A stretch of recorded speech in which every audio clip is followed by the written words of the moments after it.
Shalom, salam sejahtera dalam kasih Tuhan kita Yesus Kristus yang selalu memberkati kita, yang selalu mengasihi kita, dan selalu menjawab doa-doa kita sebagai orang percaya. Bapak Ibu yang diberkati Tuhan, saudara-saudariku yang diberkati Tuhan, kita berjumpa lagi dalam sharing firman-Mu, pelita bagi kakiku. Mari sama-sama kita buka firman Tuhan hari ini yang saya ambil dalam Matius pasal yang ke-6 ayat yang ke-6. Matius pasal yang ke-6 ayat yang ke-6 firman Tuhan mencatat demikian. Tetapi jika engkau berdoa, masuklah ke dalam kamarmu, tutuplah pintu dan berdoalah kepada Bapamu yang ada di tempat tersembunyi. Maka Bapamu yang melihat yang tersembunyi akan membalasnya kepadamu. Bapak Ibu yang diberkati Tuhan, perikop di atas tentang hal berdoa. Ketika Yesus khotbah di bukit dan dia mengajarkan tentang hal berdoa. Berdoa sendiri ada berbagai macam bentuk. Ada yang kita berdoa sebagai gereja Tuhan, sebagai jemaat ketika kita datang hari Minggu dan di ibadah raya kita berdoa bersama-sama. Ada juga doa kelompok, saudara. Orang sekelompok orang yang berdoa, berpuasa untuk apa saja. Kemudian juga saudara ada mungkin doa-doa komunitas. Ada satu komunitas dan mereka berdoa bersama-sama. Ada juga doa yang disebut dengan doa keluarga. Jadi ketika keluarga bersama-sama berdoa. Ada juga doa yang lebih khusus lagi seperti doa suami dan istri ketika mereka berdoa bersama-sama. Ada juga doa yang sangat pribadi, seperti nanti yang kita akan bahas. Tapi sebelum saya masuk ke dalam doa pribadi, ada lagi satu doa, saudara. Doa khusus untuk bangsa dan negara. Ketika bangsa Israel ada dalam kekuasaan seorang raja yang sangat besar pada waktu itu, Raja Ahasveros, dicatat dalam kitab Ester, Raja Ahasveros, dia menguasai 120 daerah atau kerajaan yang dia telah taklukkan, termasuk orang Israel, termasuk orang Yahudi. Ditaklukkan dan sebagian orang Yahudi, saudara, sebagian orang Israel dibawa di kerajaan Ahasveros. Nah, saudara, ada seorang wanita yang sangat cantik dikatakan di sana yang bernama Esther. Satu kali, saudara, dia diangkat menjadi permaisuri, menjadi ratu bagi Raja Ahasveros. Dan di kerajaan itu, saudara, ada seorang yang sangat dipercaya oleh raja, diangkat dengan kekuasaan yang sangat besar yang bernama Haman. Dan Haman sangat tak suka dengan orang Israel dengan alasan yang sangat pribadi sebenarnya. Karena ketika Haman menjadi salah seorang yang sangat dipercaya oleh raja, setiap orang di kerajaan itu, setiap pengawal dan pegawai di istana, ketika Haman datang, mereka takluk, mereka tunduk dan menghormati Haman. Ada satu orang yang tidak mau takluk atau menundukkan kepala ketika Haman datang, yaitu Mordekai. Dan Haman sangat marah dan dia tanya siapa orang itu. Dan akhirnya Haman tahu dia adalah seorang Yahudi, bangsa tawanan yang ada di negeri itu. Dan Haman sangat marah dan Haman mulai mencari cara bagaimana akhirnya memusnahkan atau menghabisi bukan hanya Mordekai, tapi seluruh bangsa Yahudi. Jadi alasan Haman untuk memusnahkan bangsa Yahudi waktu itu atau orang Israel pada waktu itu karena alasan pribadi, saudara. Dan dia menyampaikan kepada raja dengan segala alasan supaya memusnahkan bangsa yang sedang tercerai-berai dan lain sebagainya. Dan raja mendengar masukan Haman dan Haman memutuskan, saudara, diberi kekuasaan oleh raja di 120 daerah yang dikuasai oleh Raja Ahasveros, saudara. Seluruh orang Israel di daerah itu dikirimin surat, saudara, kepada semua penguasa di daerah itu untuk memusnahkan bangsa Israel. Sebenarnya alasan Haman itu sangat pribadi, saudara. Tapi apakah Tuhan tidak campur tangan sekalipun Israel telah terbuang pada waktu itu? Saudara, akhirnya Tuhan memakai Esther untuk bisa menyelamatkan bangsa Israel atau orang Yahudi pada waktu itu. Dan apa yang Esther lakukan sebagai ratu? Dia, saudara, nggak punya kekuasaan yang lebih besar lagi. Dia nggak bisa menghadap raja kalau dia nggak dipanggil. Akhirnya Esther, dia memerintahkan kepada semua orang Yahudi. Dia menyampaikan surat kepada semua orang Yahudi dimanapun mereka ada. Dibawa ke kekuasaan Raja Ahasveros supaya berdoa berpuasa 3 hari lamanya. Tidak makan dan tidak minum. Supaya Esther bisa menghadap raja. Kemudian berbicara dengan raja sehingga dia bisa menyelamatkan bangsanya. Dan luar biasa, saudara, selama 3 hari mereka berpuasa. Dan itu sering disebut sebagai puasa Esther, kalau kita orang percaya zaman sekarang. Dan akhirnya, saudara, orang Israel selamat dari pembantaian yang telah direncanakan dengan sangat pribadi, dengan sangat matang, sudah keluar. Keputusan sudah keluar, tinggal menunggu waktu, saudara. Tetapi saudara, Esther bisa menyelamatkan bangsanya. Dia berhadapan dengan raja dan mengatakan apa yang dia rasakan, dan Israel selamat pada waktu itu. Justru Haman yang merencanakan itu, dia yang harus menghadapi tiang gantungan.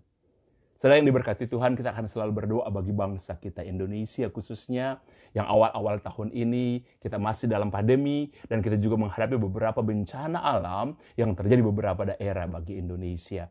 Mari saudara, sebelum kita lanjutkan, kita berdoa bagi bangsa kita tercinta Indonesia ini. Haleluya, haleluya, haleluya. Kami berdoa bagi bangsa kami Tuhan. Kami tahu Engkau mengasihi negeri kami Indonesia. Hati-Mu Tuhan mengasihi bangsa dan negara kami. Ampuni, pulihkan bangsa kami Tuhan. Kami boleh meminta daripada-Mu supaya tidak ada lagi bencana Tuhan yang terjadi di negeri kami. Tetapi Tuhan, kami berdoa untuk daerah-daerah yang terdampak bencana, biar setiap orang yang terkena dampak dari bencana ini, Engkau kuatkan.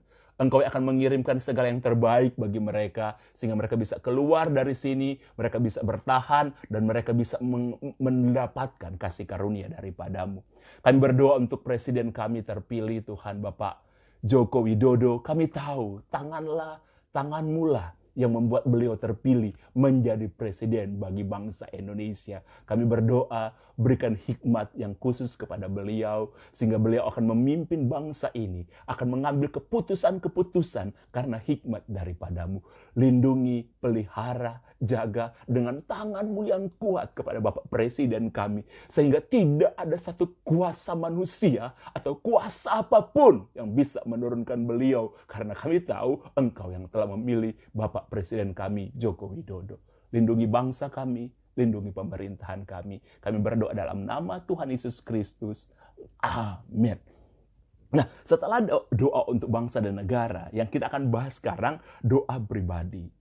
Saudara, doa pribadi di mana hanya ada saudara dan Tuhan.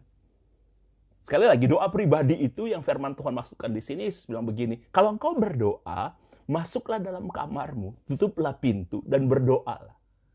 Ini doa pribadi, saudara. Dan kita butuh doa berkelompok, kita butuh saudara dukungan doa, kita butuh berdoa sebagai satu gereja Tuhan. Tapi ada saatnya saudara-saudara membutuhkan doa yang sangat pribadi, hanya ada saudara dan Tuhan.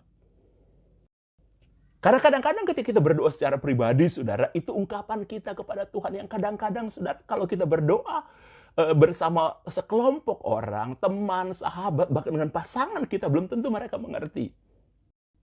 Dalam pelayanan saya, saudara, saya telah bertemu dengan banyak orang, baik mereka pengusaha, baik mereka sebagai profesional, baik mereka sebagai ibu rumah tangga. Ketika kami berdoa bersama-sama, mereka mengatakan kepada saya, Pak, kami punya pergumulan pribadi seperti ini. Mungkin saudara, kadang-kadang saudara, visi mereka, keinginan mereka, kalau disampaikan kepada orang bisa mentertawai doa mereka. Orang bisa nggak paham. Nah, makanya Anda butuh doa secara pribadi untuk secara pribadi berdoa meminta sesuatu yang khusus. Saya kasih contoh, saudara. Yesus, sebelum Yesus disalibkan, dia ke Taman Getsemani untuk berdoa. Dia pergi bersama dengan murid-muridnya. Kemudian dia tinggalkan sebagian murid-muridnya. Dia pergi bersama 3 orang muridnya. Kemudian dia tinggalkan ke-3 orang muridnya ini juga. Dia maju sedikit ke depan dan dia berdoa sendiri. Dan apa doa Yesus? Sangat pribadi, saudara. Yesus berdoa begini, Bapa, kalau boleh cawan ini lalu daripadaku. Tapi bukan kehendakku yang jadi, tapi kehendak-Mu.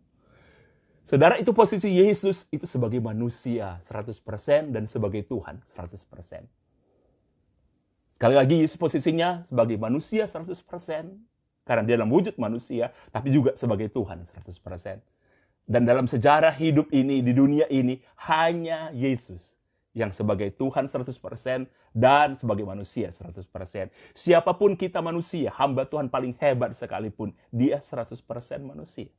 Hanya Yesus satu-satunya yang 100% manusia dan 100% Tuhan. Dan Yesus meminta doa yang sangat pribadi sebagai manusia. Dia bilang, Bapa kalau boleh cawan ini lalu daripadaku. Karena jalan salib itu jalan yang tidak mudah. Yesus akan ditangkap, dipenjarakan, saudara. Kemudian dia akan dicambuk, diadili dengan cara yang tidak adil. Dan dia, saudara, akan diolok-olok sepanjang perjalanannya menuju kayu salib. Dan saudara tahu Bukit Tengkorak itu ada di tengah-tengah. Jalan di dekat jalan besar dan semua orang bisa melihat itu. Dan kalau saudara baca bagaimana Yesus diolok-olok sepanjang perjalanan dia menuju kayu salib. Dan itu nggak mudah untuk melalui. Cambukan-cambukan dan lain sebagainya itu nggak mudah. Makanya secara pribadi ini doa yang sangat pribadi. Dia tinggalkan murid-muridnya, saudara, dia berdoa secara pribadi. Kalau boleh cawan ini lalu. Ini sangat pribadi. Itu yang Yesus ajarkan, saudara. Jadi ada doa yang sangat pribadi yang hanya saudara dan Tuhan yang tahu. Mungkin kalau saudara berbagi dengan orang tidak akan mengerti. Saudara sharing dengan orang tidak akan mengerti. Saudara, saya ingin membagikan pengalaman ini kepada saudara. Seperti saya katakan kepada saudara beberapa waktu yang lalu. Bahkan sampai hari ini, saudara, sudah ada 7 keluarga yang mereka kehilangan kepala keluarga karena COVID. Dan rata-rata mereka, saudara, terkejut. Mereka hampir tidak bisa menerima kenyataan itu. Karena secara tiba-tiba. Dan mereka tidak bisa membuat pemakaman yang menurut standar budaya kita. Harusnya seperti itu. Tapi karena COVID, saudara, ada standar COVID. Untuk memakamkan orang yang meninggal karena COVID. Kebanyakan mereka tidak terima syok dan lain sebagainya. Ada seorang ibu, saudara. Dia kehilangan suaminya karena COVID.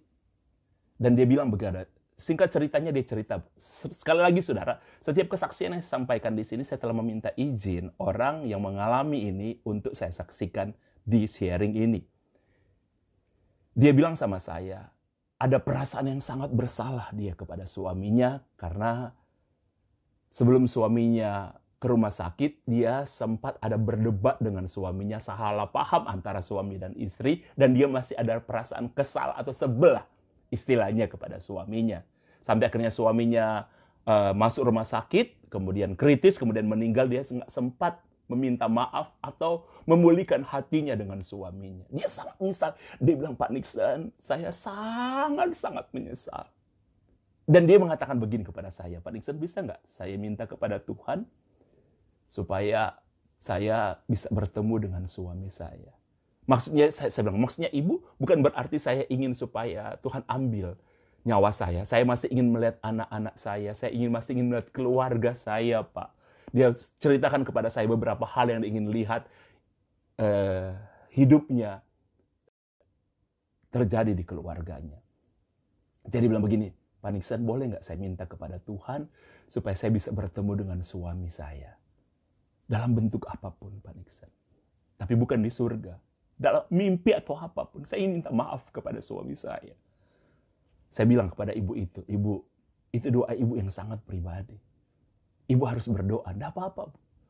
Enggak apa-apa, Bu. Oh, enggak apa-apa, Bu. Itu doa ibu secara pribadi. Yang penting saya bilang, ibu jangan pakai jampi-jampi, pakai persembahan, pakai apa gitu kan, kembang dan lain sebagainya. Datang aja di hadirat Tuhan dan ibu berdoa. Saudara, beberapa waktu dia tidur bersama dengan anaknya karena ingin menemani ibu ini karena sangat terpukul. Satu hari, saudara, ibu ini, dia bilang sama anaknya supaya mulai malam itu mamanya ini ingin tidur sendiri. Dan saudara, malam itu, ketika pertama kali dia tidur sendiri sejak suaminya meninggal, anaknya tidur di kamar yang lain, dan dia berdoa kepada Tuhan. Tuhan, izinkan aku ketemu dengan suami saya. Itu mungkin bagi orang, saudara, doa yang gimana gitu. Nggak semua orang akan mengerti. Saya cuma bilang sama ibu itu, berdoa aja, minta aja. Dan ketika ibu itu berdoa, dia bilang begini, dia sampai tertidur, dia nggak sadar. Dan dalam doa itu, saudara, dia bertemu dengan suaminya. Dia berbicara dengan suaminya dan dia sadar suaminya sudah nggak ada. Dan dia berbicara dengan suaminya pada waktu itu, saudara, di sebuah taman yang sangat indah. Mereka berbicara banyak dan dia bilang dalam mimpinya itu, dia bicara sama suami minta maaf. Ada perbincangan yang mereka bicarakan, saudara, yang tidak saya bisa bahas di tempat ini. Tapi apa yang dia doakan, saudara, minta ketemu dengan suaminya, ternyata terjawab. Itu doa yang sangat pribadi, saudara. Tapi Tuhan melakukan buat dia. Apa doa saudara? Ada kadang kita berdoa secara kelompok, kita berdoa bersama, tapi ada kalanya saudara masuk kamar saudara, tutup kamar saudara, dan saudara berdoa. Itu doa yang paling pribadi. Dan minta sesuatu, tidak ada orang mentertawai saudara, hanya saudara dan Tuhan. Ada saat-saat yang terbaik, hanya ada saudara dan Tuhan untuk berdoa. Tuhan memberkati kita semua, tetaplah berdoa. Tuhan memberkati.